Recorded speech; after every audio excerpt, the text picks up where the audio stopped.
Kilmer baby, welcome into the chamber. How you doing? I'm good. I like the nickname Kilmer baby. I think I'm gonna stick with it. Yeah, you're gonna keep that forever and ever. Like Wheezy F baby, but I'm Kilmer baby. Yeah, something like that, more or less. You know what I mean? Yeah, hell yeah. So, are you guys in Texas permanently? Is that where you guys reside now, or are you just down there as one of your No, spots we, stepping in? we haven't been anywhere permanently in over a year now.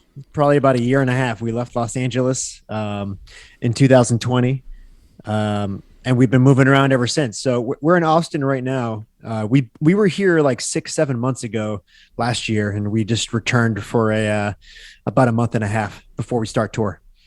How often do you guys move around? Every month and a half to 2 months usually, but we were just in Arizona for 4 months, so that was kind of like our longest stint since we've left Los Angeles.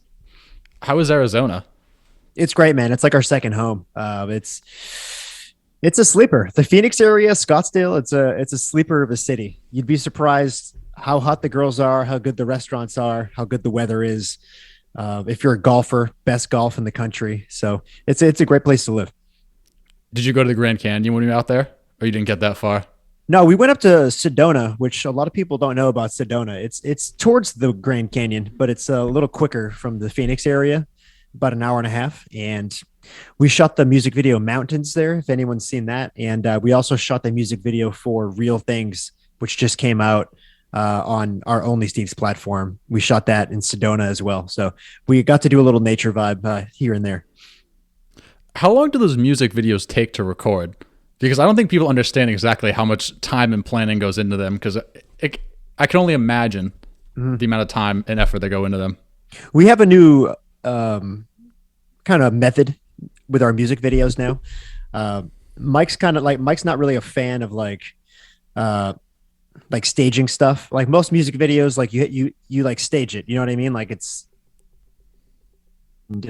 especially in like the rap industry, you stand in front of a car, you're in this big fucking house. And our music videos, our new approach is kind of, since we've been traveling so much, is to just really capture what we're doing in our everyday lives and then craft it into a music video. So a lot of these songs that Mike's made for this new album, The Highs, they were made in these cities where we were traveling around from. So these music videos that are attached to these new songs, they're like really the experience Mike was experiencing when he made these songs. So you kind of get like a visual representation of all of our lives while the song was being made, which I think is really cool. So to answer your question, a lot of these songs, a lot of these videos, like they're shot, like I said, we went to Sedona.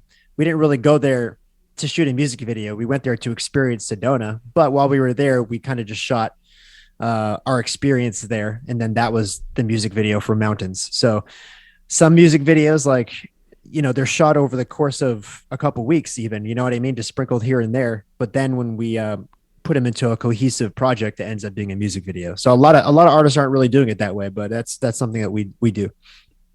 Did you used to do them kind of staged? Yeah. Yeah, we did for years. For years, we would, rent the house, get the girls, get the cars, do a party or whatever, like we would do that specifically for the music video. And like now it's just, we're older. It seems corny, and not to judge anyone who's doing it that way, but to us, it just kind of feels corny. So we just do it as natural as possible and unstaged as possible. What do the budgets look like for those? For what exactly? Like the music video itself, not so much the equipment, but everything but the equipment. Because the equipment, I'm sure, is like tens of thousands of dollars, I can imagine, for a video like that that's like professionally done. But everything but the equipment. Yeah, so the equipment we own in-house. So like I own a bunch of cameras, and some of the other guys own some like drones and cameras. So we have like in-house equipment. A lot of the expenses are kind of our life expenses. So, we've been moving around a lot, and we stay in these, pretty nice houses everywhere we go. And those houses kind of act as our shooting locations, because it's where we're living. So wherever we live, that's pretty much where we're shooting. And like I said, when we went to Sedona, we were just going there as a vacation, but that expense as a vacation ended up being, part of the music video budget per se. So they're really life expenses that we're kind of doubling down as also shooting expenses, if that makes sense. Yeah. Is it kind of hard to move around and stick to a routine? Because me, when I go somewhere else, I'm just like, I don't want to work. Like, I don't want to do any of this stuff. I just want to relax and adventure. I don't even want to think about doing anything. Yeah, no, dude, it's really hard. And I think that's one thing I missed for a while. I'm reading a new book now. We just featured it on the Y&K podcast called Atomic Habits by James Clear, which Great book. I'm like 2/3 of the way through it. I'm almost done, but I recommend anyone read that. And it's definitely helped me put more things in perspective as far as routine. And it does, it does like make things more difficult when you move around a lot, because the habits that I like to uphold are, anything involving eating well or fitness, or, getting outside and outdoors every now and again. I mean, the list goes on, and when you move places, it's hard because you have to like find a new gym, you have to find a new supermarket, a new barber, a new route to run every day. Like the list goes on, and you have to do that every time you move places. So it's definitely a pain in the ass, but it's something that I've just gotten kind of used to over the past year. Yeah, that book is, I read that pretty recently. It was absolutely one of the best books I ever read. I love how he breaks everything down and he makes everything seem so simple. Yeah. Like, I feel like people have this outlook that building all these habits are this extravagant things, and he just makes it sound like they're one of the easiest things in the world that you can do. Yeah. The chapter I read today, I really liked. And he said that a lot of people have like this all or nothing attitude where if you break a habit once, you kind of feel like a failure and you just kind of throw it aside and you stop doing it. And he adapted a new mantra called never miss twice, which I feel like I've been doing my whole life, but I never really put it in perspective the way he did. And I never really was self-aware of it until I read this chapter.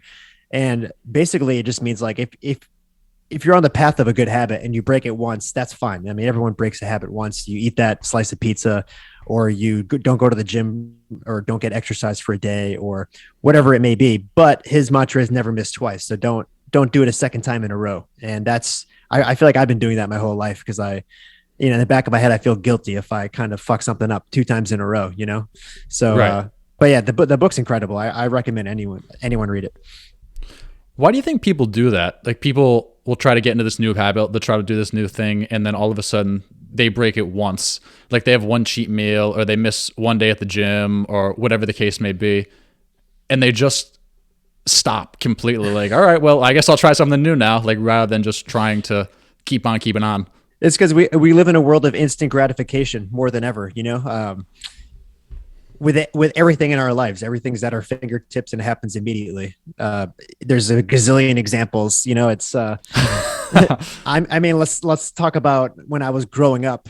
In order for me to watch a porno video when I was growing up, it was like an event, this is before even the internet existed. I had to sneak into my brother's room and pick the lock on his drawer, and then take a VHS tape out, and then wait till my parents to go home, or my parents to go out of town, and then put in the VCR slot and watch the porno. And that was like a 2-day event. Now it's like I can just type something into my search bar and it'll show up in a quarter of a second. So like people are so accustomed to instant gratification now that, when you start to adopt these early habits of improving yourself, you're not seeing immediate results. So people just say, fuck it. They don't want to wait the, 2-3 months or the 4 months or the 5 months to start seeing results. They'll just say, fuck it. And they'll be like, it's too hard, or I'm not seeing any results. There's no instant gratification. So I think that's why most people stop. Do you think social media has a big impact on that? Just like that, like you said, instant gratification, just refresh, scroll, dopamine hit, repeat over and over again, as opposed to like, exactly. Let me read this book for an hour. No, exactly, dude. That's exactly right. I mean, that's more like people like acceptance. They like gratification, and what's the other word I'm looking for? Like self-validation, like people, like that's where the dopamine comes from. Cause you get likes on a photo, or you get comments, or you get people, talking you up or saying nice things about you. And it's just happening constantly every single day. So, yeah, that's why people like it. And you get that little hit of dopamine every time you see those things, versus reading a book. It's, you're not really seeing the immediate results. Maybe you never recognize the results, but if you're reading stuff that is serving you in some way, the results will come eventually. You just, you don't know when. And that can be annoying, it can be annoying to a lot of people. Right. I feel like social media has done so much good for society and businesses in a way, Of course. because anyone can start their own business off the jump. You don't have to be anything spectacular. You can just start it. But at the Yeah. same time, it's such a distraction to people. Yep. Like, I was at a coffee shop the other day working, and there was this girl sitting next to me, and I started talking to her, and I was like, "Is there any good place to eat around here?" Because it was someplace completely out of the blue. And literally the entire time she was talking to me, she just kept checking her phone and almost like panicking. Like, I legitimately thought the girl was going to break down in front of me just because I was talking to her. Yeah. Some of that might have just been like approach anxiety from the pandemic or whatever the case may be. But I'm just like, is everyone going to be like this for the rest of forever? Just like checking their phone, scrolling, refreshing. Yeah, no, dude, it's insane. I mean, I just noticed the same thing too. I mean, I'm a little older. I'm 30, so like I'm a little older. I didn't grow up with this type of stuff. I didn't grow up with social media, but the people who I notice who are younger, probably in their early to mid 20s right now. I mean, I was out with some 24, 25-year-old girls last weekend, and we were out we're out downtown Austin on West 6th Street, and like these like amazing bars, totally crowded, music's bumping, we're drinking, we're having a good time. And like without exaggeration, every 60 to 90 seconds, they would take their phone out, they'd go through Snapchat, they'd go through Instagram. And like, I'm like, babe, the party's right here. Look up. I'm like, the party's right here. Like, why are you looking on your screen for? Like, you got everything you need right here. You got booze, you got music, you got good times, you got me. It's like, what's going on? So Kilmer, baby, that's all you need. I know, I'm Kilmer, baby. Come on. But yeah, dude, it's frustrating to see. I mean, it's kind of a shame, but people are just, if anything, social media has caused people to be less present because everyone's always fucking checking their phones. Yeah, and even when they're not on their phones, they're just not even thinking about what's in front of them. Like, they're thinking about what they just saw on Instagram or the Snapchat they just got. And I'm just like, should I just leave? Like, would it be better if I went home? Yeah, I mean, social media is known as a necessary evil, which means, like you said, it helps a lot of businesses, and you can control what you consume on those platforms. Like if you would just want to follow spiritual accounts or motivational accounts or anything informational to help you learn or to help you grow as a human being, you can do that. It's available to you. Unfortunately, most people don't use the platform that way. Exactly. What does a typical day look like for you when you're not partying with girls that are just taking constant Snapchats? We actually, all of us as a unit, really haven't been partying that much since we've been in Texas the past like 2-3 weeks. So I mean, our days vary dramatically, but for the most part, I mean, we're kind of like on a health kick right now, where we're not partying as much, and our day to day is really just focusing on business and then focusing on ourselves from like a health standpoint. So that's more or less what we're doing. I mean, as a unit, everyone in this house, we kind of all get outdoors every day for like a minimum of 30 minutes to an hour, whether it's like, walking or running or whatever. We typically all get to the gym at some point, 4 or 5 days a week, and we're all like eating pretty healthy too. So like, it's not what most people expect, but we know we have a tour coming up, and it's going to be pretty wild on our bodies. So I think we're just this is just like the calm before the storm. Is tour just constant, like going out partying, just like kind of sporadic all over the place all the time? That's what it's been like for 10 years. And Mike's talked about it on the podcast a lot, where he claims, and I believe him, he claims he's gonna be more present and party a little less and be more casual with the partying on tour going forward.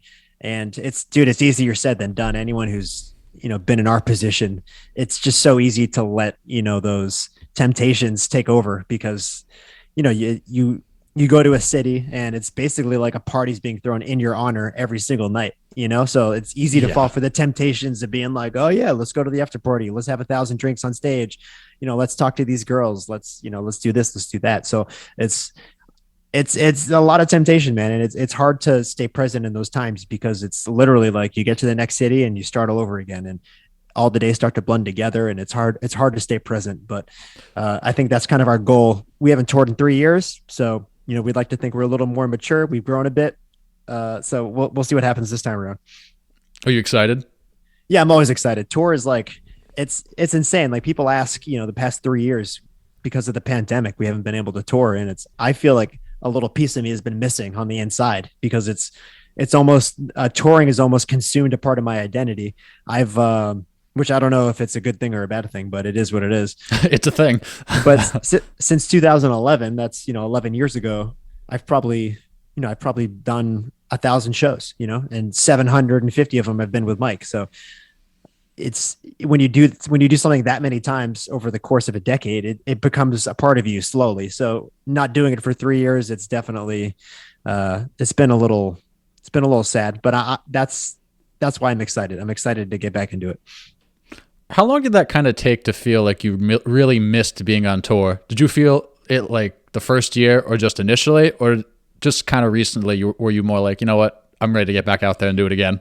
It's always nice to take it's nice to take like a little break sometimes, because there were some years where we had like 80 to 100 shows in a year. Oh, So wow. you think about it, 365 days, 100 days out of the year, that's like almost a third of, it's like one out of every 3 days you're doing a Yeah. concert. You know what I mean? So it's when you have years like that, you're like, all right, like I'm psyched to take a break for 6 months or whatever. But 3 years is ridiculous. It's like no musician wants to stop touring for 3 years, because it's just it's such an important part of the whole recipe, of just getting out there and playing the music live. So we're all excited to get back out there. Yeah, it's kind of like that story that Tom Brady always tells. Like the first few years he was in the league, he won like those 3 Super Bowls right off the back, and then he was just kind of like, I'm ready for the off season. I'm ready to be done with this. And then Yeah. he doesn't win a Super Bowl for over 10 years, and he's just like, this is impossible. Like this can't be done. Like I don't know how I did it. Yeah, and it made him appreciate them more, because once you start doing something so much, you kind of lose appreciation for it, because you're not as present in the moment. So I think when Mike talks about being more present on tour, that's what he's talking about. It's not taking that stuff for granted, and not getting maybe not getting shit housed every night, and just kind of taking it all in. It's so easy though, I can imagine. I was talking to someone last night and they were just like, sometimes I go out and I say I'm going to have one drink and then one turns into two. And then it's just like, you know what? I'm already in it now. I'm just going to keep going. So I can imagine Yeah. it can be really hard to, especially on tour, to set those limits and stick to them. Yeah, especially, me personally, like I like to kind of get out in the wild, hang out amongst the fans after the concerts, whether it's at a bar or an after party or whatever. Like I like to get in the thick of it, because my goal is to document these nights, and the fans are probably the most important part to document, because they're without them there's nothing. So I like to get in the thick of it, and when you're in the thick of it, everyone's nice to you, they treat you good, and they all want to take a shot with me, chug a beer with me. Here, I bought a round of shots, and you don't want to say no. And it's nice, it's nice to get that type of just get that type of stuff towards you every day. So like that's where it's hard. You like, if someone's buying you a round of shots, it's hard to be like, no, I'm good, man. And like you have to do that, probably 20, 30 times a night to be like, no, I'm good, man, to like really turn down all those drinks. And it's hard. It's really hard. Right. So talk to me a little bit about how you got to producing the level of music and qualities that you've been putting out recently, because I think what a lot of people get caught up in when they try to start their own thing is they think more of what everyone else is doing, everyone that's been doing it for a decade, for 15 years, and they're just like, I mean, I can't do that. Like, it's just not possible for me to have that type of budget. It's not possible for me to have that type of camera. It's not possible for me to edit something like that, rather than just focusing on the best content that they can produce today. So Yeah. where did you kind of start with all that stuff? Well, when I was one of those annoying kids that just knew exactly what he wanted to do at a young age, which is rare. And that's one of the things I'm most grateful for. I was probably 13 or 14 years old where I fell in love with music and video at the same time, separately. And I was really lucky to have gone to a school growing up that offered a music program and a video program, which, in the early 2000s, like that was very rare, because the equipment back then was not as readily available as it is now. It was like to have cameras, or to have even to even have classes that you can take in high school, where I took a class where you get paired up with like I play guitar and I got like paired up with other musicians who play different instruments and you like formed into like a band almost. And this was like a class in high school, you know, where like I got to go and there was a drummer and a bassist and a singer and a keyboardist and I was a couple of guitarists and we got to just go and learn songs that we wanted to play and we got to perform at the end of the year. And like most high schools don't have stuff like that. So like I was lucky to be in that type of environment at a young age where the second I fell in love with it, you know, those years are so important for people because your brain has like more plasticity where you're kind of like, you're still being formed as like a human being. You know what I mean? So like when I was learning these creative things that I fell in love with at an early age, it literally became like a part of my DNA where, you know, like I just couldn't imagine doing anything else in my life after high school. I like immediately went to college and got a film degree and I still did music on the side. And music like film was something I actually learned, you know, in school. Like I was like properly trained in school, which you know, these days you don't need to do because there's fucking YouTube tutorials for everything, and you could just sit in your room and learn it if you really wanted to, and say you know save the 100 grand or whatever college costs. But with music, music was something I actually taught myself for the most part. I taught myself guitar. I took piano lessons when I was a little kid, but like I taught myself guitar. And then as far as music production goes, you know, I taught myself the programs at a young age. When I was 18, 19 years old, I started and I just learned the programs and I got my reps in and I learned it. And now like, you know, it's been well over 10 years of experience doing, you know, video production and audio production. And I would consider myself, you know, probably a professional at both just because I've been doing it for so long. And I got my reps in, you know, there's, Malcolm Gladwell, his book, I think it's called Outliers. I believe he talks about something called the 10,000 hour rule. And if you spend 10,000 hours on something, you become then an expert at it. So in those fields, you know, I started at such a young age where, and I've done it so consistently for 10 plus years, I've hit my 10,000 hours in both of those things in music production and video production, where it's like, it's just a part of my DNA. I became an expert at it and it's just, you know, it's just a part of me now. Did you ever have any point where you just thought about throwing in the towel and just quitting?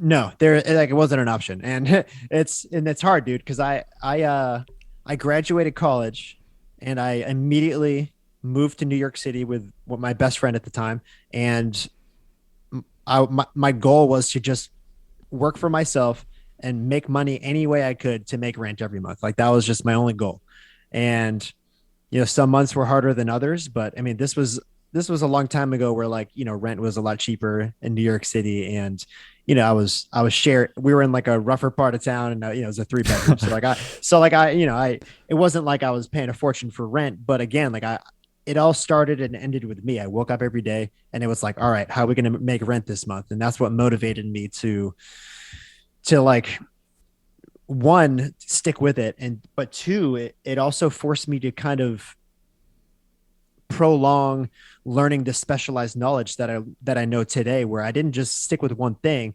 I did the video thing, I did the music thing, and within the music thing, I you know I audio engineered, I produced beats, I learned video production, I learned video editing, and just so many aspects of this creative process where I could offer all these services to musicians. And yeah, I wasn't charging a lot and I wasn't making a lot, but they just kind of all built up for me to make rent every month. And, you know, as years passed, I became more knowledgeable of my craft and I started working with more people and more people knew about me and more people wanted to work with me.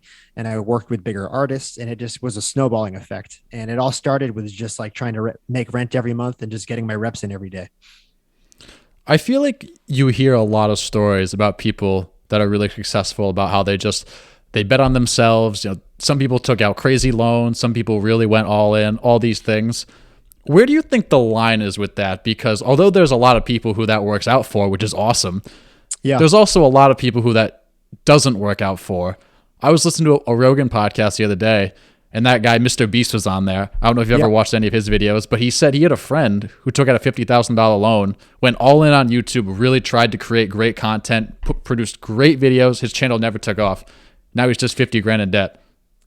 I would be like curious as to how long he was actually doing it for though, you know? That's what I was thinking. Like it's And again, with Atomic Habits, I'm bringing up the book again because I have to. He talks about how you know you might put in work, you might put in consistent work for years, and it won't the change, or like the noticeable change, may not present itself for years. But if you don't stick it out long enough, you don't have the discipline to stick it out long enough, you're never going to know. So if you truly believe in yourself and you truly believe in the process and you enjoy the process and it makes you happy, then you should fucking bet on yourself, whether it takes a year or 2 years or a decade. Look at the Joe Rogan podcast, biggest podcast in the world now. But guess what? 10 years ago, no one fucking listened to it. He was saying the other day that it took him 5 or 6 years to make any money off that podcast. I'm like, really? It took that long? That blows my mind. That's what he said. That's the difference, though. He stayed consistent with it. And it paid off. You know what I mean? So like, yeah, he could have taken out a $50,000 loan and did it for 2 years or 3 years or whatever, however much $50,000 will get you. And then by the end of the 50 grand, maybe he didn't get a profit, and he just gave up. He's like, well, I put 50 grand into it. I put 3 years into it, but it didn't work out, didn't pan out. So I'm going to give up. But guess what? By year 5 or 6, that's when it really started to take off, as you said. So it's not a matter of if it will take off or not. It's a matter of when, if you stay consistent with it. I think that's the mindset you've got to operate with. Like Jeff Bezos has this great saying where you should never quit because you don't know how close you are to that momentum wave where things can really just take off and start escalating and just go above your wildest dreams.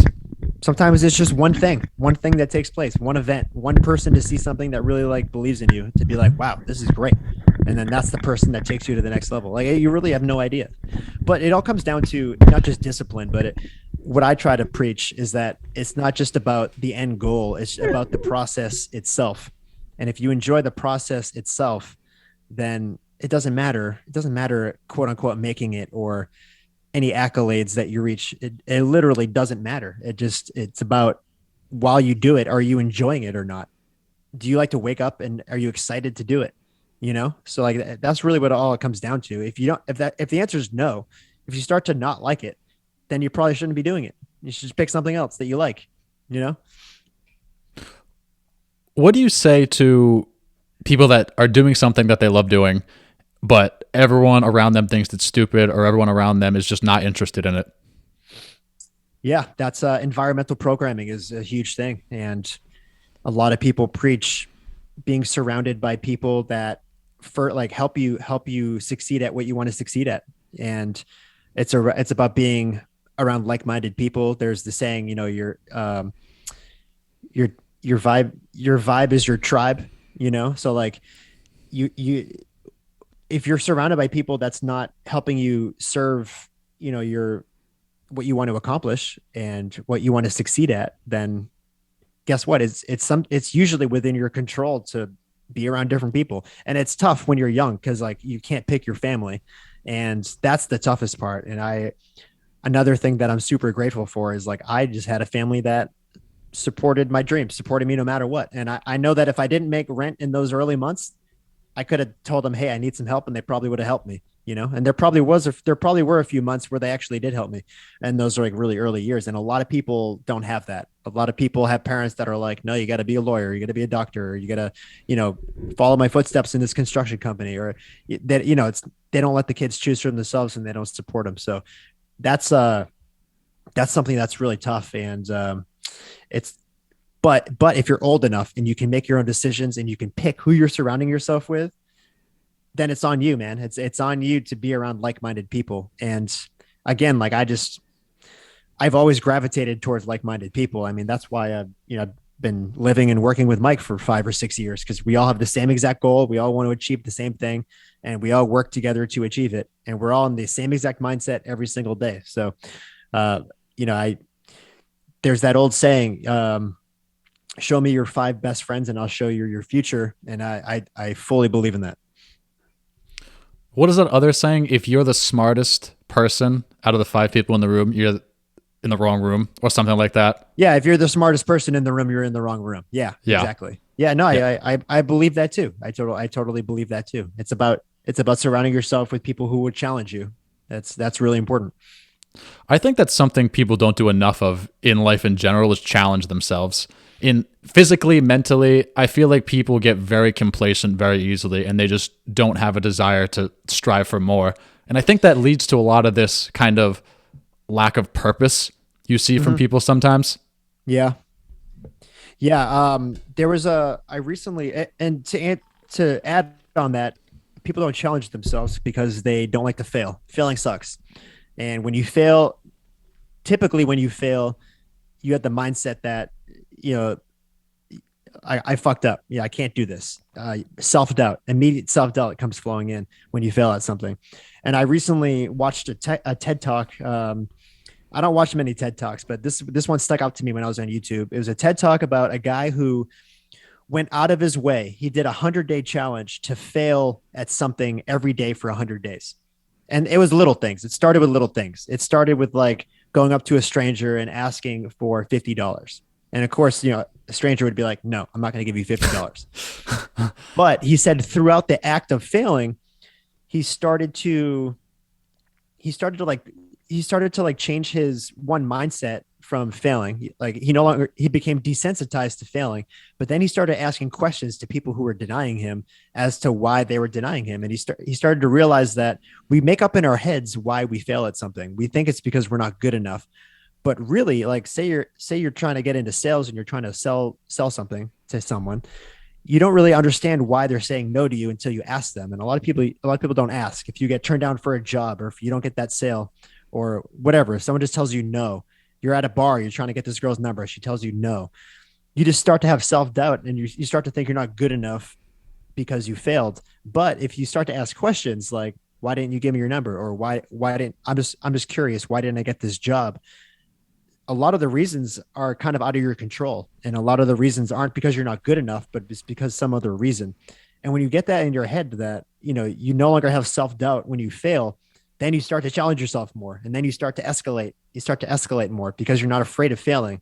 And I suggest anyone watch that TED talk. I forget what it's called, but if you just search TED talk and then 100-day failing challenge or something, I'm sure it'll pop up. And it's that was tremendous what he did. It was really cool.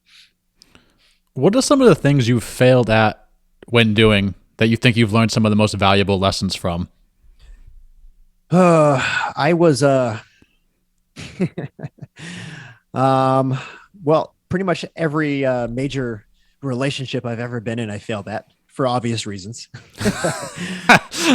I'm actually writing a book on that. I've been writing a book on that the past couple of years.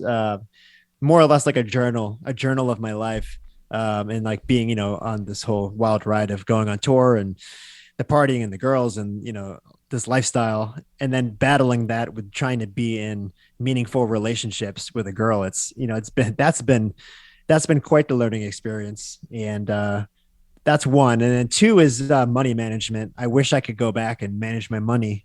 Like I'm fully convinced I'd be a multimillionaire by now, just if I managed my money correctly when I was younger, 10 years ago. And I had a great time. I had a hell of a fucking time spending all of it, but I wish I managed it a little better when I was younger. And I think that's something that anyone who's like exiting college, and I know it's tough, a lot of people have student loans and they're in debt, but before they even start, and that's hard. That's really hard. But if you're not in that situation and you can actually save money while you're young, I recommend you do it. I hear a lot of people say that. And it's Yeah. kind of hard because it's not really taught anywhere. I mean, I don't know No. what you had in high school, but I had zero personal finance classes at all, which blows my mind because that's one of the only Even, things in life that you even need to college, use.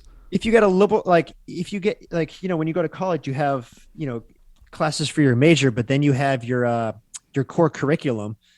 There's nothing in there that teaches you how to deal with your money. There's nothing in the core curriculum. You have to take a business class. You have to like minor or major in business in order to learn. I mean, I'm sure you can take some entry level electives to like maybe learn, the basics of like doing your taxes or how to invest your money or be an entrepreneur or whatever. But it's not like part of like the core curriculum. Like they make you take fucking Spanish before they make you take a class on how to manage your money, pay your taxes. Like, what the fuck is the 1099? What's a W-9? Like, I didn't know this shit when I was in school. I had to learn myself, especially as someone who worked for myself over the years. I had to file my own taxes. I had to do all this shit myself. It took me a long time to fucking figure it out. There was some years I just didn't pay my taxes because I didn't understand how to do it.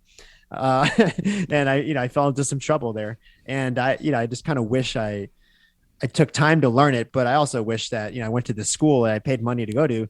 I kind of wish they taught me this shit. They didn't teach me. Yeah, especially working for yourself. It's just like, you got to do it. It's like, why do I have to do it?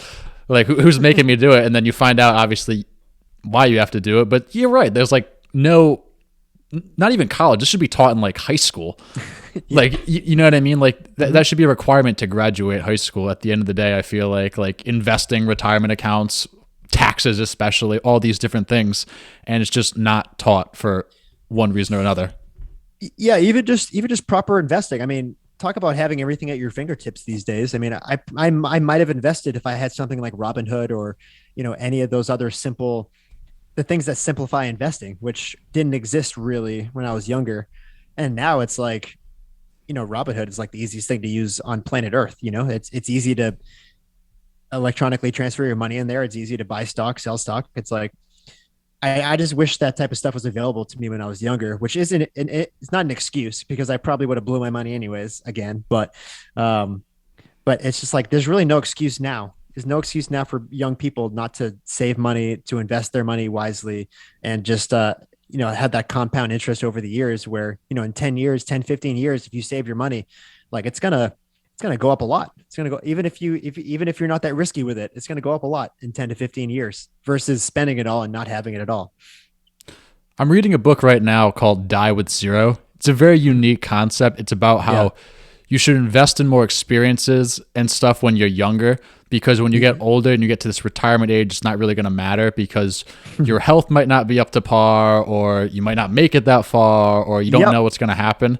At a Yep. certain point, I get that, but at the same time, I think there's got to be some sort of balance there, if you There's know what I gotta mean. there's gotta be balance. And I fully I had the die with zero mentality through my entire 20s. My entire 20s. I'm like, fuck it, can't take it with me. So like dude, I was just hemorrhaging money. I was doing so well business wise, after 3 or 4 years of working for myself that man, I was like, at first I had my recording studio in my office in my apartment. And then I was like, fuck it, dude. I'm gonna get something in Midtown Manhattan. I'm gonna get my own studio. I'm gonna build it out. It's gonna have like so I got the studio that like I had no business getting, way too expensive. Blew through my savings in 2 years. But I had like this dope studio that like we partied at all the time. Mike did like a lot of his music at back then, and it had like this awesome balcony that overlooked the Empire State Building, and we just like had amazing times there, amazing parties there, made a lot of great music there. But I was losing money. I was just pissing my money away by having this place. And that's just one of the many examples of just me kind of like just flushing my money down the toilet. And I don't want to say flushing down the toilet because like you said, like these are experiences. That type of like irresponsibility is something that you can do when you're younger, but not necessarily when you're older and you're you're accountable for other people like a wife or kids or people you got to be taken care of other than yourself. So I don't regret really being selfish in those years, but a little part of me was like, man, like I'd be set up pretty nice right now if I had just like put money aside every month when I was younger, invested it properly, and I'd like I said, I'd probably have a couple more zeros in my bank account right now. let's let's talk a little about Only Steve's here. I find Yeah. that pretty interesting. Where did the idea come from behind that? Um, this idea kind of like showed up on our doorstep. Actually, this company that used to be called Bravo Pay, but now they're called Famigo. They We got connected with them probably a year and a half to 2 years ago, right around when the pandemic started, and they were launching as a new payment and subscription platform similar to that of like OnlyFans or Patreon. And their whole business model was that they were pro creator. So instead of taking the 20% that OnlyFans takes or the 12% that Patreon takes, they only take 5% from the creator. And they reached out to us, or I forget how we got connected. It might have been through a mutual person. They said, we want to work with you. You can be a part of the company. We'll issue you stock in the company if you just use our platform. So then we were like, okay, like Mike's independent. He doesn't have to answer to a record label. So we would start our own monthly subscription platform. And we decided to call it Only Steve's. So Only Steve's launched a little over a year ago. And the goal with it was we had a podcast and Mike has his music, was to create two fan clubs, one for the podcast, one for our YNK podcast, and one for our music, where we would just give kind of like a bet, like a more interactive and cool experience for fans for $5 a month each. So on the podcast, we have two bonus episodes every month where we do two public ones every month, every other week. But if you like the podcast, you can pay $5 a month and get two bonus ones every month. For music, same thing. Like Mike has all these songs that never come out or that he's in the process of making or that he's not sure if he should put out because he doesn't really know if people are going to like it. So every 2 weeks, he's going to put out a song on like this music fan club and that no one's ever heard before that you can only access if you subscribe $5 a month, along with behind the scenes videos of him in the studio or him like in the studio leaking new songs or songs that he's working on or kind of explaining, the lyrics behind the song. You just have like this cool, more intimate experience with your diehard fans. And we started that a year ago. And since then, it's our fastest growing business by far. And it's something that we are really leaning in towards in the near future. Now, you mentioned in one episode you guys did that you think music's going to turn more towards how like cable has turned towards, like it's going to be kind of like Netflix and Hulu and Disney Plus, and you're going to kind of get all of them, but that's going to shift to more creators. Do you still think that's how it's going to eventually turn out? Yeah. So let's stay in music for a second. I guarantee you in music, you're going to start seeing a lot more musicians doing this platform. And it's only a matter of time just because there's literally no overhead that goes into it. Like merch, for example, or tour. When you go on tour, or you sell merch, there's a lot of overhead. You got to get the tour bus, you got to hire a staff, and there's a lot of moving parts. And with merch, you got to get a warehouse, you got to people to print it, you have to get people to ship it. There's a lot of moving parts. With this, you just use a platform and you just put content out and you get 95% of the money back. That's it. So it's only a matter of time before musicians catch on to this. And I'm sure that, people who are signed to record labels, they probably don't want to do it. But once the record labels catch on at how easy this business model is and how much return you can get from it for minimal effort, everyone's going to start doing it. So it's only a matter of time. But things like music streaming, like Spotify or Apple, like social media, it's a necessary evil because you get paid jack shit for your music on those platforms. But as far as being discovered, it's like the best way to do it. Besides TikTok, which is like the best way to get discovered right now for no money, being on Spotify, you're just like, you can get on playlists, you can get on these curated playlists, and you can get music recommended to you. Like there's just like so much. There's like so much like available to you now of getting discovered that wasn't available to you a long time ago. So I don't think those music streaming platforms are ever going to go away, but people are going to catch on to this monthly subscription thing in the music industry. And I'm shocked they haven't yet, because I think people have a negative stigma from things like OnlyFans where they think monthly subscription, they think porn, but I think that stigma is going to eventually break once they see the numbers, because for us, like I said, it's our fastest growing business. And I'm pretty sure it's going to be probably our highest grossing business a year from now. It's going to be making more money than anything else we do. So it's, if you're a musician and you're just starting out or you have a little bit of a following, I would just start doing it right away, immediately. I think you're kind of right though. It does make sense to move more towards your own platform because, like you said, you're keeping 95% of the money. And you're doing essentially the same thing with no overhead at all. And you don't have to give anyone really any of the fees. You don't have to worry about anything else. You don't have to worry about anyone else. It just makes sense. Someone like, I think, like, I feel like I could see Joe Rogan or someone like doing like that in the podcast world, especially Kanye with all the fucking Did Kanye he really? Just did it. Kanye's selling a device for his new album that costs $200. Everyone was freaking out about it. They're all saying like, fuck this. I'm not paying $200 for an album. It's like a tangible device that he's selling. I forget what it's called, but it costs $200. You're going to buy it?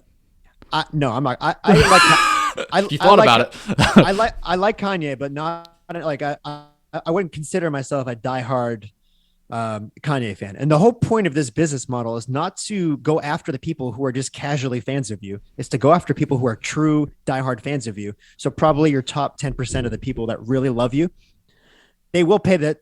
They will pay that money for Kanye's whatever. And the numbers that came in was Kanye sold 11,000 of these in the first couple of days, which equated to two.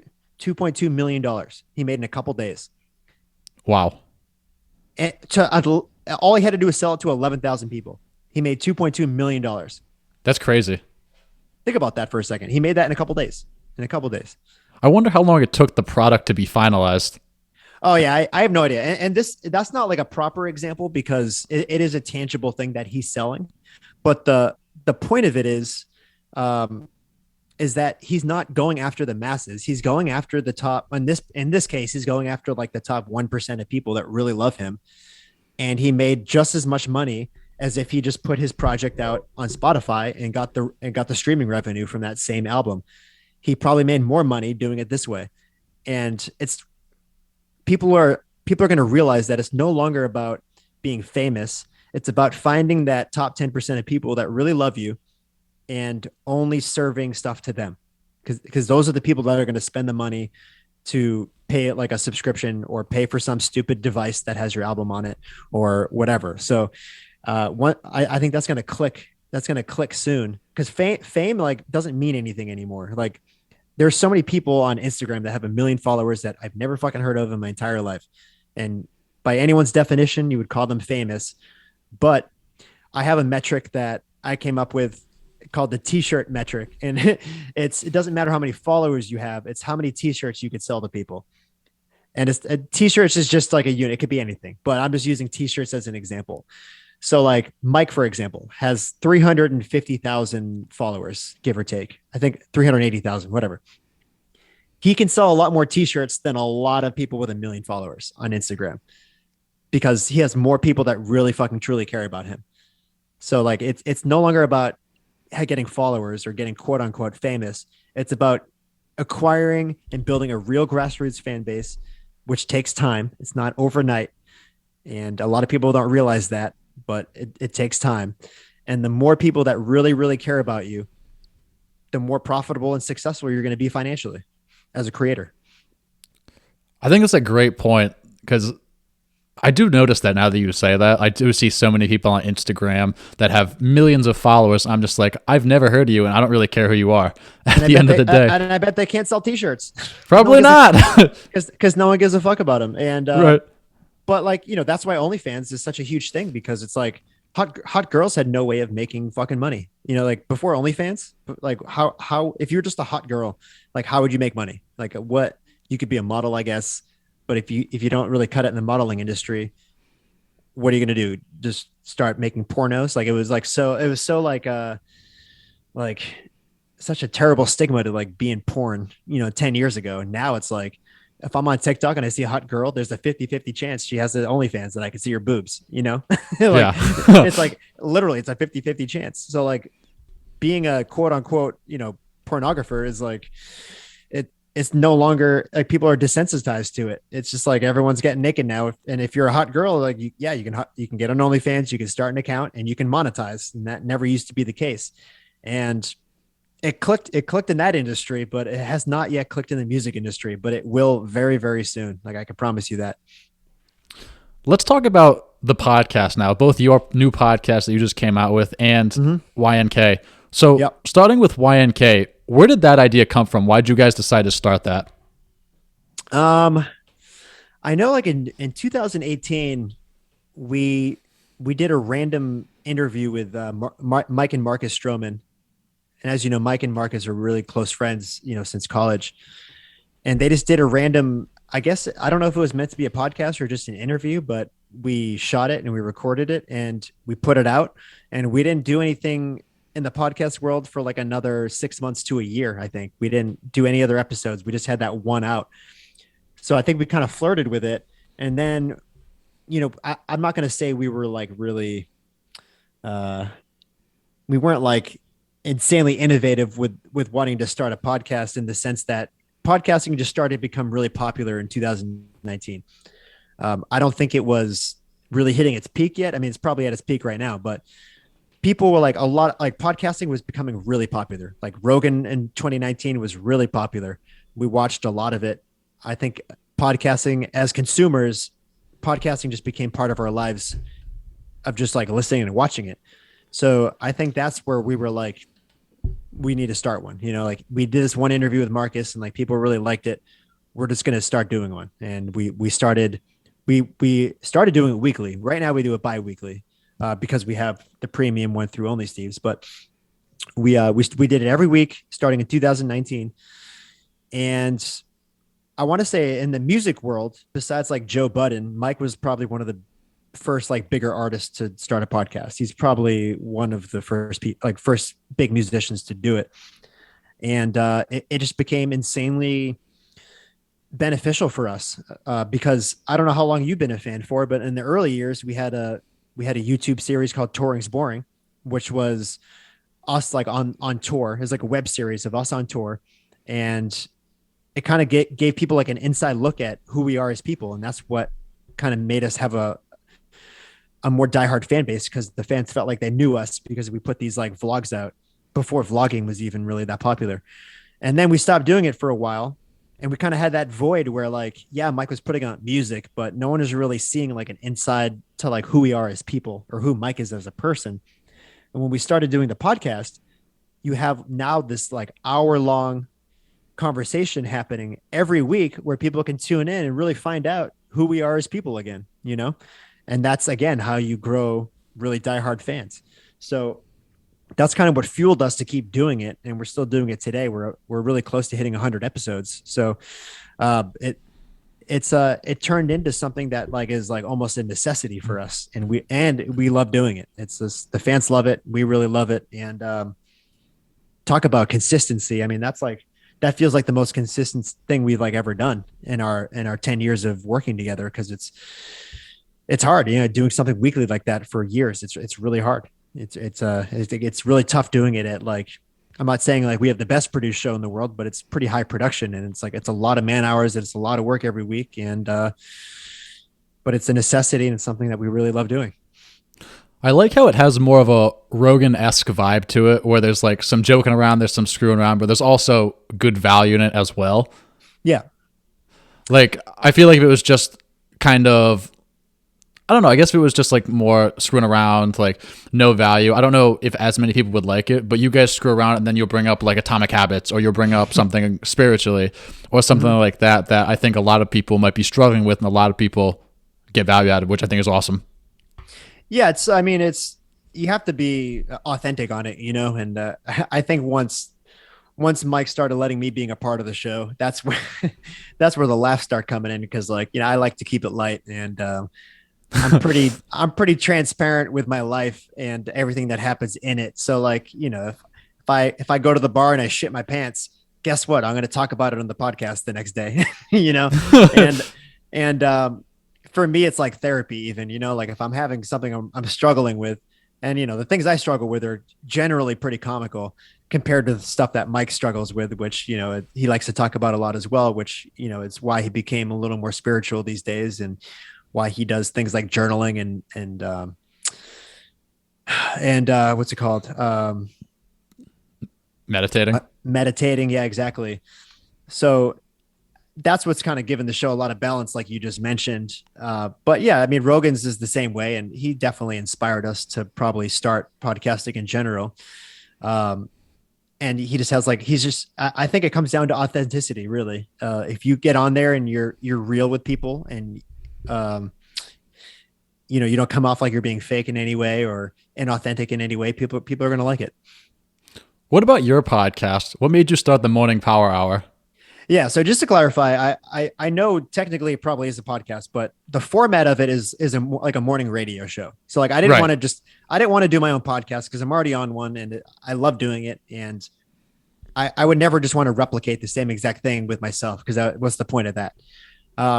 I wanted to start a morning show, like a morning radio style show, because Spotify just came out with this new platform, not platform, kind of like this new format called Music and Talk, which is it's probably been around for like about a year. They've been testing it for like a little over a year, but it's really started. They really started to roll it out probably 4 or 5 months ago. It's called Music and Talk, and essentially, right now you can, if you use this format, you can integrate Spotify songs right into your podcast show, which is like a fucking game changer. So like, it's the same thing. Like if you're listening to a radio and there's talk and they're doing like morning talk, and then they go into music, it's like the same exact thing. You can whatever song is in the Spotify library, you can like totally like it's as easy as just clicking a button and dragging it into your show. You don't have to worry about licensing. You don't have to worry about anything. And what's cool about it is that whatever songs are in your show, like people listen to your show and they listen to the music, the streaming revenue goes right to the artist. It doesn't go to me. Oh, wow. Goes right to the artist. So it's the same thing as like, so it's like a new way to curate music, and it's kind of bringing back the morning radio vibe, which I don't think a lot of young people are really listening to the radio these days. So my goal is to kind of revive this whole style of morning radio where it's on demand. So you don't have to actually tune in, you know, like as it's happening live. You can pre-record it and it's on demand and you can play it, you know, whenever you want. Technically you could play it at night if you wanted to, but I call it a morning show because it's that type of format. It's a morning show format. And yeah, dude, I've always been pro artist. You know, everything I've done has been to support a musician in a way, whether it's, you know, from a production standpoint or whatever. And this is really cool because I feel like I can curate a show with up and coming musicians. And if I can sift through all this music and find stuff that I truly like and find artists that I really think deserves more attention, and I can put it on my show and I can have interviews with them and I can kind of like introduce them to my, you know, my fan base. And ultimately I want it to be like a big enough show where I'm doing it multiple times a day. And if I start getting, you know, these new artists in rotation on this show, it can like really break an artist, you know, it can really give people who deserve notoriety the platform to become successful and to be known as a musician. So that's kind of my overall goal with it. And obviously, like, you know, I like the vibe of being able to have something uncensored, because on the radio is very buttoned up. You can't say shit, fuck, piss. You can't talk about pussy. Can't talk about shit in your pants. Can't talk about any of that. You can't be real, basically. So I like that aspect as well, where it's kind of like an R-rated, like morning radio show. How much music do you go through per episode? Because I was listening to the most recent one today, and those guys on there were really good. I'm just like, how have I never heard of these guys before? That's the point. That's exactly why I did the show. Like mine was blown. Like, yeah, dude. Like, so this is the point. Like, this is exactly why I got a weird stat the other day, which I shared on the last episode, was that 500,000 songs get uploaded to Spotify every week. That's what someone told me. Someone's going to have to fact check that, but that's what someone told me. 500,000 songs every week. So like, how do you find the songs? Like, how do you sift through all the songs? Like, no one wants to go through the work of like actually like trying to discover new talent, because it's a lot of work. It takes time to like actually sift through all this shit that's coming out every day. And I like that. I have that bone in my body where like I actually like to go through music and find stuff that's like not very well known yet, that I believe has potential or is already really good. And then I like to share it with people. So this show, and like I'm so glad that you just said that, because that means it's working. That means like I'm actually putting stuff out there that people don't really know yet. That's really dope. And that's the whole point of this show, is to be pro artist and to show people new music that's really dope. And it's a win-win, because it's like these artists are directly benefiting from this show, because say 10,000 people listen to my show, that artist now just got 10,000 streams on their new song. That's a lot for one day, for like one hit. That's a lot. And say you're the size of Joe Rogan, you're getting millions of streams per show, which, you know, God willing, this show turns into one day. I don't know when, but you know, if I keep doing it, it turns into that one day. You're now like, you're getting these artists millions of streams per episode that they never would have gotten. And if like, and I get to like, it's like almost like an honor for me to like be able to find music that I really fuck with, to like curate to an audience. and it's so beneficial for the artist. So that's why I love doing it. And I think this format is going to be something, like the Only Steez format, like the multi-subscription thing, like this like music and talk format that Spotify's putting out is just so revolutionary, and it's going to revive, you know, this radio style format of shows. I think you're going to see more of it in the future from other people. The cool thing about it, and I didn't think of this until you said it, was when I listen to podcasts, I'm like a 1.5 to 2x speed kind of guy. But because of that new platform Spotify has, it'll just put it on 1x, like regular speed, when the songs come on. So it's not like speeding through the song. I'm just like, why is that like that? But that makes so much more sense now that you said Spotify. So you listen to shows like fast forwarded a little bit? Oh, 100%. I never listen to one on 1x speed, ever. Is it weird? Like people talking so fast, or not really? At first, it was really, really weird because you're not used to it. But now, if I go back to 1x speed, like it's like so slow. A snail. Like it's like this. Like I mean, I can't even do it anymore. It blows my mind. But I read in a book somewhere, it actually helps you learn, because if you listen to a podcast on like 1.5x speed or 1.25, you got to start somewhere. Yeah. You're actually going to pay more attention to it because they're going so fast. You don't want to miss anything. So you're like hyper focused, as opposed to 1x speed. You're kind of like there's a tree over there. Like, let me go, that way. But I've noticed I pay a lot more attention when it's on like 1.5x. This, and again, this speaks a lot to my character, but I noticed this on like Pornhub, where they have like, you can 1.5 exit, 2 exit, 3 exit. And I'm looking at this feature, and I'm like, who the fuck uses this? I'm like, who watches porn and fast forward? And now it's like, well, I guess it helps you pay attention to it more. So that's why people do it. Because dude, when you watch porn and fast forward, it's actually comical. It's hysterical. The girls are just like, oh, it's more funny than anything. But I always wondered, I'm like, why did they create this? Like, why is this even a thing? I also have like a long list of podcasts. I listen to a lot of books too, so it just helps me listen to more, as opposed to like, it saves hours. That's interesting. Yeah, because I'm a big audiobook guy, and I go for like my morning walks every day, and I listen to like an audiobook the whole time, and it's gotten me to like not really read because I'm listening, but I get through more books doing it that way, because I'm kind of like doing the exercise and the nature and the reading all at the same time. But I never thought of listening to it at a faster speed. That's interesting. Maybe I'll start doing that.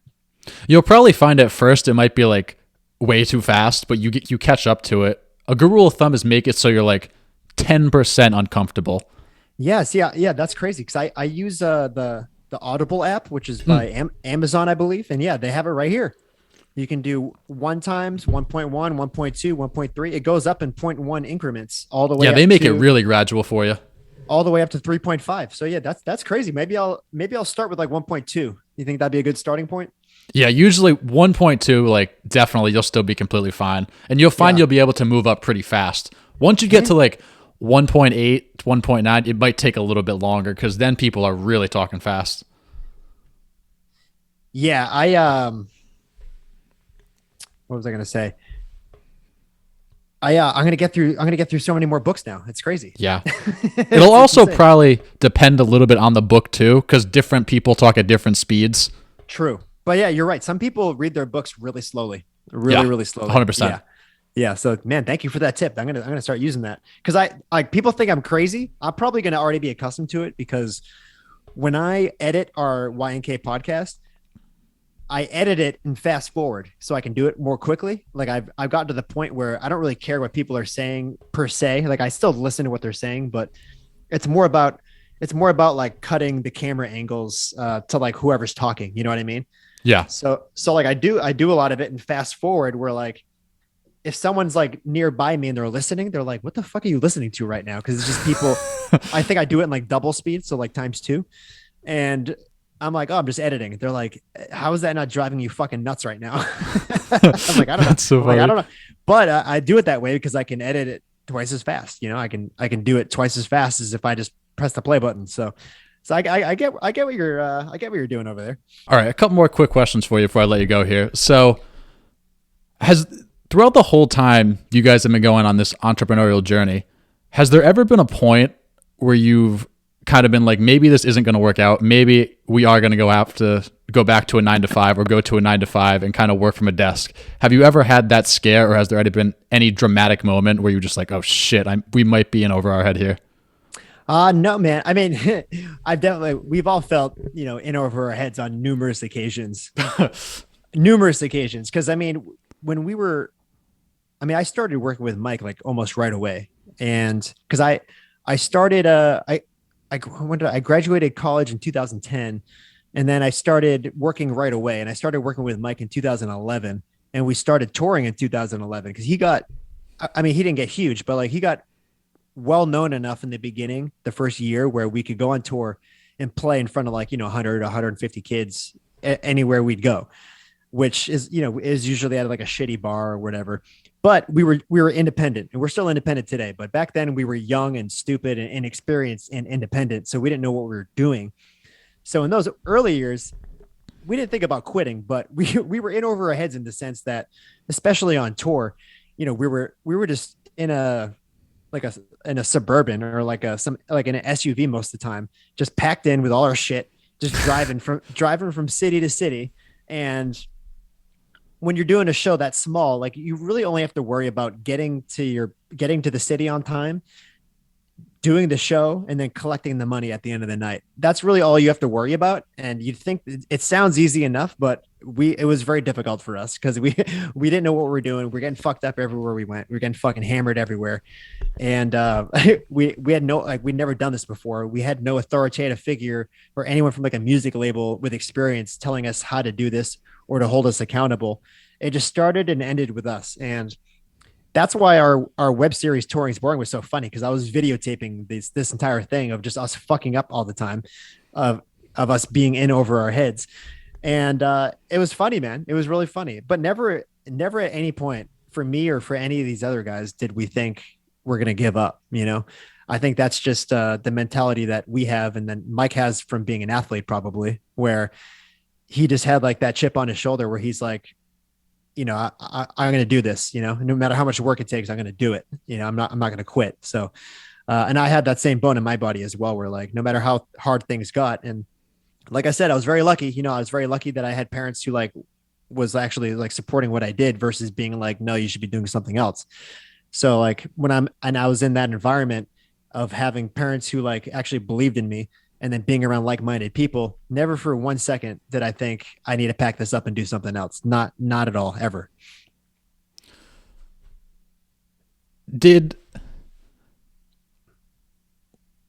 When you guys were going from scene to scene, did you ever have a point where you're like, all right, maybe we need to like actually kind of get ourselves in check and really get down and focus here, and just, I don't want to say cross your T's and dot your I's, but kind of make sure that you had your head down and working, but make sure you didn't have your head too far down, that you didn't look up 5 years down the line. You're like, oh, we had our head down running in the wrong direction. Yeah. I mean, that's something that, that self-awareness has just been something that's happened to us on the more recent side, actually, probably in the last 2 to 3 years, where we weren't self-aware. We weren't that present in what we were doing. And whether it was on tour or even off tour, when like just working on the next album, or for me, like, getting the next music video made, or whatever the hell we were doing, we had our head down and we weren't very present. And it was, our only goal was to work our ass off, so we could get, more fans or do bigger shows. And then when we do the shows, enjoy the fruits of the labor and get fucked up every night and have a great time. And we did that for a long time, where we weren't very present or self-aware of what we were doing, really. And if I didn't film it, dude, if I didn't film the last 10 years, there'd be no record of it. And we probably wouldn't remember any of it.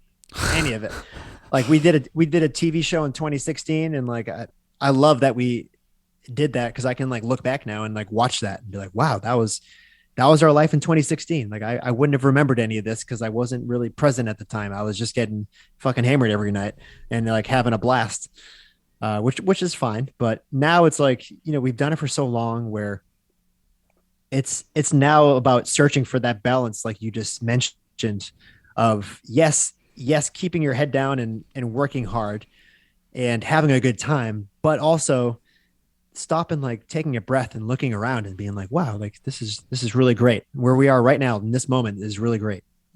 And that's something that we are continuing to work on, which is really hard, but it's something we're working on. Now, second to last question. I know Mm-hmm. you mentioned Atomic Habits. I know Yeah. Mike's a big fan of The Monk That Sold His Ferrari. What Yep. other books have you read, or maybe any books that Mike's read that have really kind of propelled you to different levels in business, spirituality, anything? Sure. So my favorite genre of book are rock and roll autobiographies. I'm a huge like classic rock and I'm like a classic rock junkie. I love rock stars. I'm fascinated with rock stars to the point where it actually made me want to be one. And and I've read probably 10 to 15 rock star autobiographies, and I like them personally because I just like music and I like the bands that I'm reading about. But also, these are guys that have like struggled with things like alcoholism and heroin addiction and crack addiction, substance abuse, and not, and again, not stuff that I deal with, fortunately, but it's like seeing how they overcame stuff like that and being in the same environment that I'm kind of in, where like I can almost like have empathy for them when they're on tour. Like I kind of know what they're going through because I've done it myself, and they're really the only people I can kind of relate to in a way. Because like album tour, like most people don't do that in their lives, like unless you're a musician. So I I can like relate to them and to like hear about their struggles and how they get over it. And like again, like they talk about their relationships with girls and marriages and this and that. And like I can relate to it. I love those books. My favorite one, easily The Dirt by Motley Crue. Best book ever made. Um, they made a movie about it on Netflix, which was pretty good, but is probably like a B- version of the book. The book is fantastic. All those guys were wackos. They were crazy rock stars. A lot of them dealt with substance abuse and heroin and alcoholism, and they all overcame it. They're all alive today still. They're about to go on another tour actually this year. So um, love that. As far as like spirituality and self-help style books, I love Outliers by Malcolm Gladwell. That's just like that book's amazing because it's not really trying to like shove a message down your throat. It just has a single message or like a hypothesis, and it just gives you like a shitload of examples to support the message of like real life stories of other people over time. And it's like it's so fascinating, and it helps you without like you get help from it without realizing you're getting help from it, if that makes sense. And anything from Malcolm Gladwell, I would recommend reading. Last question for you here. Mm-hmm. What piece of advice would you give to someone, both in business and in music, that are just starting out? Um, yeah, I mean, a lot of it was talked about in this episode of you and I talking, but um, the two big things that I try to tell everyone is enjoying the process. Don't get hung up on goals or accolades. Just find something that you truly love doing, where you wake up and you just enjoy doing it. And if you keep doing it long enough, where you become successful at it, or you can call it your profession, then you're lucky, and you should embrace that, and you should keep building on it. But just enjoy the process of doing it. And then the second thing is to have patience and to get your reps in, because you know you you see a lot of people's stories where you think it's success overnight, and it's not the case. It's been probably a decade worth of struggle and hard work and failure. It seems like they blew up overnight, but it's really not the case in 99 out of 100 cases. So it's to enjoy the process and to just be patient and to get your reps in and to just never give up and to keep doing it every day.